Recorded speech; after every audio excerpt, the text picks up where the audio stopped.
and welcome to What's On, the Midlands entertainment page.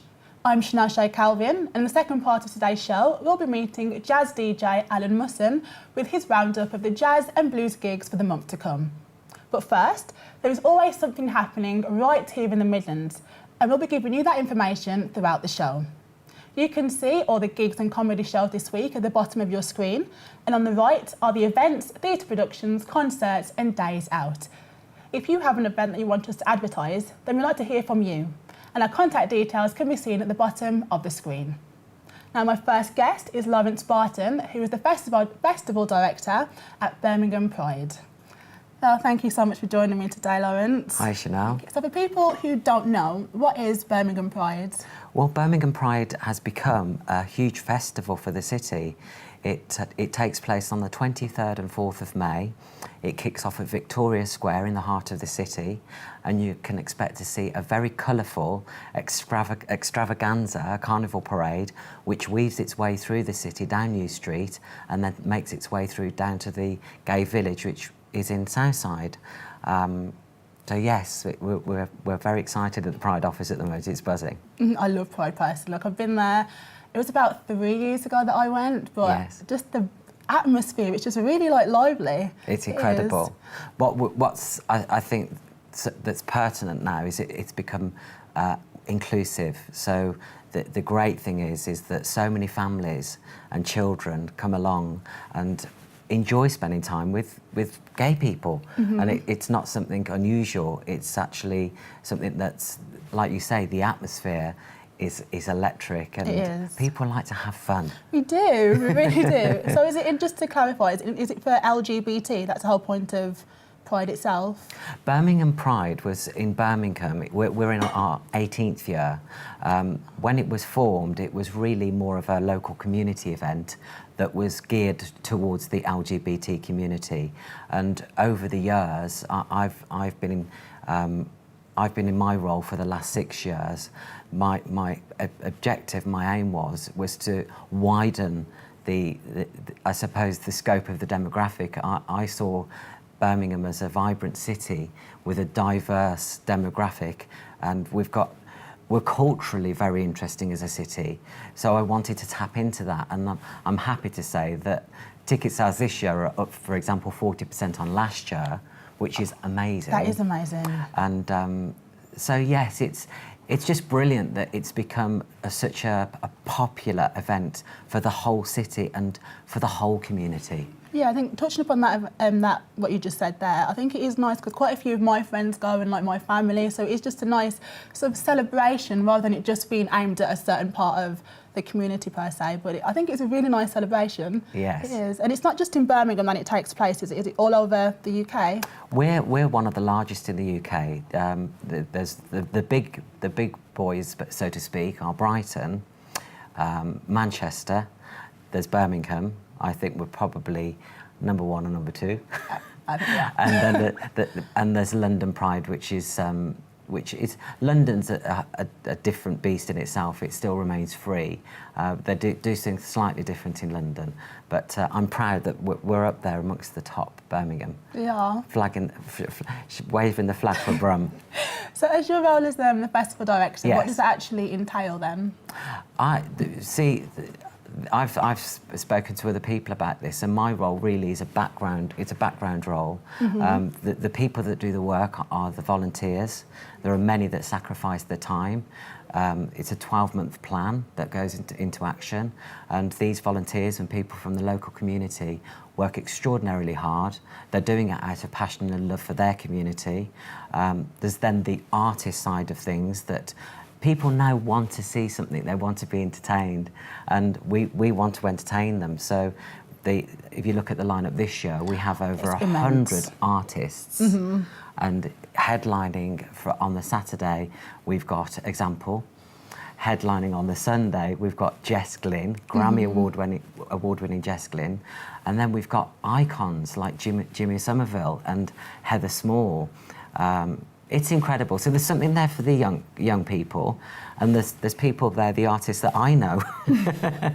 So it's great because it caters for everyone. So if people are not quite sure of the layout then, so obviously you've got the street parade first. Yes. Then there's quite a few like tents and sort of different concerts taking place. There are. Do you want me to describe it to you? Yes, please. The festival site, it takes place in the heart of the gay village in Southside, which if you're at the new entrance of New Street Station and you turn down Hill Street, look towards Smallbrook Queensway, it's all the way down towards Birmingham Hippodrome. It's actually 2 minutes. That's where the gay village is. And once you go into the licensed area, you've got a dance marquee that'll hold about 5,000 people. You've got a cabaret marquee with back-to-back entertainment over the 2 days, with alternative entertainment, singers and drag queens. It's dressed with pink carpet and chandeliers. Oh my God, that sounds so cool. And that holds a couple of thousand people. There's a fun fair, there's a street party, and then there's the main stage, which holds about 7,000 people. So it's going to be amazing. It is. All those figures, you're expecting that many people to like turn up to Pride? We're confident that it's going to be extraordinarily busy. I mean, last year we saw tens of thousands of people, and I think with ticket sales currently running at 40% up on last year, it's set to be, fingers crossed, it's set to be a groundbreaking year. So you mentioned like the immense lineup that we've got. Do you include any like local performers as well, or is it just the main people in the industry? I'm pleased you said that. I mean, it's so important. There's local performers that they usually perform in the cabaret marquee. Some of them have been with Birmingham Pride since its conception, and yes, it's all about the local community. If I mention people like Miss Penny, Twiggy, Miss Marty, they're local stars in the gay village. They are. And then all with that, and Mrs. Mills, that's been around longer than me.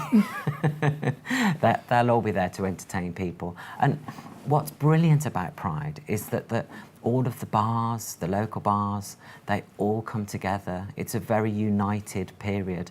There's lots of communication, and it's important to them because the economic impact for the city, just over those 2 days, is anywhere between 20 and 30 million pounds. So for the economy locally, Birmingham Pride is very important. Think of all the people travelling to the city from across the country. We've got people coming from America, we've got people coming from Europe, but it makes our city shine, I think. It does. And so I'm touching upon that, what you just said there. So like all the bars, they're not essentially rivals, are they? They just come together, trying to get people into their bars or going to the marquees and stuff. So it's a nice little community, I guess. I think so. There's healthy competition. They're all in business, the independent owners, and for a lot of the time during the year, there's quiet times. Yeah. And in the week, there's quiet times. So if they've got an opportunity then to get straight and use Birmingham Pride as a mechanism to do that, then I welcome that. And they all make an extra effort to put stuff on. And yeah, it is great. It's great for the local community, but also to be a part of that national calendar. Brighton, for example, Brighton Pride this year have actually wished us luck. So that's nice, that is. And that's a bit of a new milestone for us. And you think, well, if we can work collaboratively across the country, we want Brighton to be successful. Yeah. We want Manchester to be successful, and Liverpool, I could mention more of them, but to have that recognition for our city, for me, makes me immensely proud. Do all the prides take place on like different dates as well? So could I essentially go to Manchester's and then come to Birmingham on a different date, or do they clash, or is it separate? That's another interesting point. Last year, as an example, Mas Palomas Pride in Gran Canaria clashed with Birmingham. Oh, sorry, that was just, yeah. Oh. And unfortunately for them, it impacted negatively on their festival, because we do like to travel to each one. So wherever possible, we keep the dates clear so that, like, for example, we have Jesglyn at our festival. Brighton have Jesglyn later this year. And people will come to Birmingham Pride, love Jesglyn in May, and then they'll go and see Jesglyn in August in Brighton. So what's the future for Birmingham Pride? Is there any like future plans that we can get a little sneak peek on at all? Who knows what the future holds? I think I hope sincerely that it continues to raise lots of money for charity. In the last few years, it's raised over £100,000 for charity. So that's a real objective because it's a non-for-profit organisation. I didn't even know that myself. I wasn't aware of that at all. Okay. So that's an imperative for us. And we just want it to grow. We just want to keep growing and nurturing it and making it a success. Yeah, so that's the 23rd of May, is it? 23rd of May. So lots of fun, celebrations. Can people like sort of dress up and just really enjoy themselves, I guess? There's what's called walking groups in the parade, but actually the streets will be lined with people just to come along, wave a flag, cheer, listen to the music, join in. It's something to come and see and enjoy. I know that I'm not just saying this, I'll definitely be at Pride this year. I think it's going to be immense, and the lineup, as you just mentioned, it's just amazing. So I take my hats off to you all there. So Thanks, Chanel. Thank you so much for joining me. Thank you very much. Thank you. After the break, Alan Mussel will be taking his view of the jazz and blues scene for the coming month.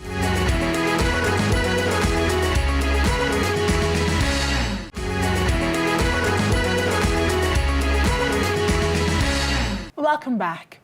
Coming up, jazz DJ Alan Mussel looks at the jazz and blues scene here in the Midlands. But before that, here's a few ideas we put together for things to do and see over the week to come. Here's Lee. Thanks, Chanel. Well, first up, on Tuesday the 19th of May, you can catch Dana Fuchs at the Robin 2 in Bilston. Now, Dana has been described as a sultry, more emotive Janis Joplin, coupled with a higher energy version of the late 60s Rolling Stones. Well, next, you'll like this. Not a lot, but you'll like it. Couldn't resist that. It's all because Paul Daniels and the lovely Debbie McGee are bringing their new comedy and magic show to the stage of the Crescent Theatre in Brindley Place. For one night only, on Wednesday the 20th of May, it's the Intimate Magic Tour. Now, that's magic. Now, if you fancy a bit of good old-fashioned black country comedy, get yourself along to the Old Rep on Station Street in Birmingham on Thursday the 21st, where Johnny Cole, Dandy, Peter Lee and Kaylee Cropper and the Ronaldos will be on hand to entertain you. Elsewhere, Lily La Scala is bringing her new show, Siren, to the Old Joint Stock Theatre on Thursday the 21st. It's being billed as a bewitching theatrical voyage through salt-sprayed music. Meanwhile, over at the Glee Club, it's time for another comedy carousel and the Real Food Canteen, this week featuring Mark Olver, Carey Marks and Andy Robinson. Finally, don't forget, if you still want to enter the competition for the tickets to Legends of Reggae, just email your name and address to whatson@bigcentre.tv before midnight on Wednesday the 20th of May and put Legends in the subject line. That's a lot for now. I'll see you later. Well, thanks for that, Lee. Well, hi, Alan, and welcome back. It's nice to see you again. Thanks, Chanel. Great to see you too. Yeah. So obviously you had quite a few like jazz and blues stuff that was taking place last time you were here. Is it the same for the few weeks and months to come? Yeah, up for the next month or so. There's plenty going on, and then a little bit later on, there's festival season as well. So plenty to interest everyone, I think. So what's coming up soon then? Yeah, well, coming up tonight, and you said soon, 7:30. So get your skates on for this one. It's Percy Pursglove and Andrew Bain, and they're hosting York's Bakery down on Newhall Street. They've been doing that for a while now, and things are going really well for them, so do support that one. And tomorrow night, Tuesday, the Button Band, whoever they are, I don't know, the new name to me, but they're performing down at the Spotted Dog, which is in Warwick Street, Digbeth, and that's at 9 p.m, and that's run by people from the Birmingham Conservatoire, students from the Conservatoire course. Oh, that's nice. It's like obviously helping students to get out in the industry as well and giving them a platform. That's exactly what it is, and from time to time they get more high-profile musicians in to play with them as well, plus the tutors go down and jam with them as well, so it's a great scene down there. It's a small pub, so get down there early. Also on Tuesday, and I think we can hear the music from this one underneath us now, at the Jam House in St Paul Square, it's Chris Bowden's Tomorrow Band. A great band with Neil Bullock on the drums, Ben Markland on double bass, and Chris Bowden, who's a wonderful alto saxophone player, and he's doing great things. Moving on to Wednesday, we've got Joe Wright, Mark Sanders and Ollie Bryce playing in a rather modern vein, shall we say, and they're over at the Ort Cafe on Moseley Road in Balsall Heath. Thursday, Dutch Lewis and his Select Trio. That sounds very grand, doesn't it? It does. Yeah, I don't know what's select about them, but they're over at the Trumpet in Bilston, not far from us, and that's 8:30 start. I think I mentioned before, the Trumpet at Bilston hosts jazz 7 nights a week, plus Sunday lunchtimes, and they're all for free. That is nice. Obviously, like Birmingham is probably the main point, but it's nice that there's like little towns as well that are hosting these events. Yeah, and the Trumpet's been doing it for years, and I don't know how they manage it. They just send around a dish at the end of each session, and you give generously, and that's how they support the bands. but it's great stuff. Also on Thursday, moving out to Coventry, we've got Chris Gumbly's quartet, another saxophone player and a great entertainer and former DJ as well. And he's at the Albany Club at Earlsdon from 8 p.m. Thursday's a busy night because we've got John Fleming plus support plus a jam session. And that's jam-packed. It is jam-packed. And that's at the Fleet Street Kitchens on Summer Road, which is another new venue, which again is doing very well. So I'd urge everyone to rush out and see that. Thursday in Sturchley at the British Oak, we've got a bit of big band music for those that love the big band sound. It's kind of Duke-ish, so I guess it's Duke Ellington music. Oh, okay. Moving on to Friday, Birmingham Jazz are putting on Images in Black and White. I thought it was a film, but it's not. It's a group of musicians led by Alicia Gardner-Trejo. Glad I got my teeth in for that one. And they're over at the Red Lion, Warstone Lane, and that's at 7:45. Moving on to Sunday the 24th of May, in Solihull at the British Legion, they've got the Annie Hawkins Jazzmen, and that's at 1 p.m, a bit of trad jazz. Tuesday the 26th of May, more trad with the New Orleans Wanderers, and they're at the Bourneville Club, Maryvale Road, and that's in Bourneville. Bet you wouldn't have worked that one out, would you? No, not at all. Wednesday the 27th of May, Apex Jazz and Swing are at the Sutton Coldfield Trad Jazz Club. And then over in Stratford, for Stratford Jazz, we've got a wonderfully named group called the Moonlight Saving Time. That is really nice. I don't know how they come up with these names. They're really creative. But it's memorable, isn't it? It is. And they're at number one Shakespeare Street in Stratford upon Avon. Which is very fitting as well for the area. Yeah. And then Thursday the 28th, back to the Trumpet in Bilston. And my old friend, they call him the British Stan Getz. It's Trevor Emeny and his quartet. And again, I think we can hear Trevor under us at the moment. Friday the 29th of May, we've got an American visitor, saxophonist Dave Liebman, playing with Vane. And they're at the Birmingham Conservatoire Recital Hall from 8 p.m. Saturday the 30th of May, if you fancy a trip out to the country, the Ginny Ring Blues Festival is running from 1 p.m. until 11 p.m. That's at the Ginny Ring Craft Centre, Hanbury, Bromsgrove. Would that be like full of different artists as well? Yeah, there's several artists on the bill, including our own Steve Ajao, wonderful saxophone player in the jazz vein, but he plays guitar in a blues vein as well. And the official receivers are also on the bill, so that's one worth looking out for, I think. Back to the Trumpet in Bilston on the 31st of May. There's lots going on at the Trumpet, isn't there? There is. And John Evans, a wonderful keyboard player and entertainer, with the Terry Roberts Trio, and that's 12:30 because it's a Sunday lunchtime gig. Then at the Bramall Music Building foyer at 5 p.m. on Thursday the 4th of June, we've got Nia Lynn and the Bano Trio visiting. And then one of my favourite bands, Phil Robson's Organ Trios at the Red Lion and Warstone Lane for Birmingham Jazz on Friday the 5th of June. They're promoting their new album, The Cut-Off Point. And the group's also known as Robson, Ross and Ratso, which I much prefer to the Phil Robson Organ Trio. That's a tongue twister in itself, though, to It be is, fair. isn't it? Ross Stanley plays the organ and Gene Calderazzo is on the drums. I'm glad I got through that one. Yeah. Monday the 8th of June over in Cheltenham, one of my favourite pianists, David Newton's playing. He's got a new album out and that's called The Big Screen Trio, playing music from films, as you might guess. The album's called Take One. They're playing music from films such as Chariots of Fire, My Fair Lady and Brigadoon, and that's at the Everyman Studio Theatre from 8. Friday the 12th of June, Ivo Neem and his quintet are doing a gig for Birmingham Jazz, again at the Red Lion in Warstone Lane from 7:45. And then on Saturday the 13th of June, we've got Clark Tracy, son of the late great Stan Tracy, well-known jazz pianist. He's in Birmingham all the time, but we never get to hear him because he's tutoring at the Conservatoire, but he's actually playing with his quintet at the CBSO Centre from 8 p.m. on the 13th of June. And then we've got the Upton Jazz Festival, Upton on 7, which is out towards Malvern, and they're playing various venues from the 25th to the 28th of June. That's sort of mainstream jazz. You've got people like the Buck Clayton Legacy Band, Alan Barnes, Tom Hill, and gypsy jazz as well. So there's something for everyone there. Hope the weather holds out for that. Oh yeah, that'd be really perfect if it did. But, That'd be great.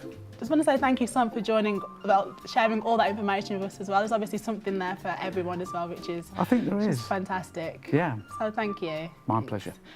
Well, thanks for that, Alan. As I said, there's some amazing gigs coming up. And don't forget, if you have a gig or an event that you want us to advertise, then we'd like to hear from you. And our contact details can be seen at the bottom of the screen. And to play us out, here's a video from David Newton.